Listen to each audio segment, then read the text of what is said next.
Здравейте! Казвам се Валентин Беков, управител на фирма Bonita Effect. Ние сме вносители на италианската марка Пава резини за България, като с някои от продуктите на Пава се правят тези тъй наречени каменни килими. Виждате, аз съм стъпал на тях, спокойно може да се стъпва, здрави са, може кола да минава. Най-често се прави в дворове, пътеки, стълпала, стълбища по-скоро. В къщи по-рядко вътре, по-лесно се поддържа, когато е отвънка, защото все пак дъжда върши нашата работа.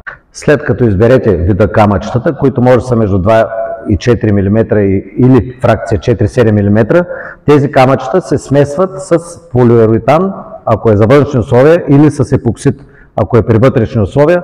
Нормално разходът е от 15 до 20 кг камъчета на квадратен метър и от килограм до килограм и 200 полиуретан или епоксид на квадратен метър. Много често питат хората за цена.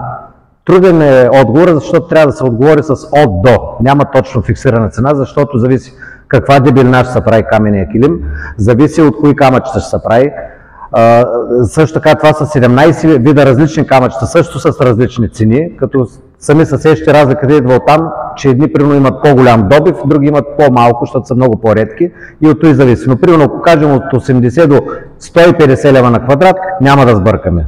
Могат да се правят различни форми, шарка вече, въпрос на вкус. Просто фантазията на клиента може да се покаже на пода.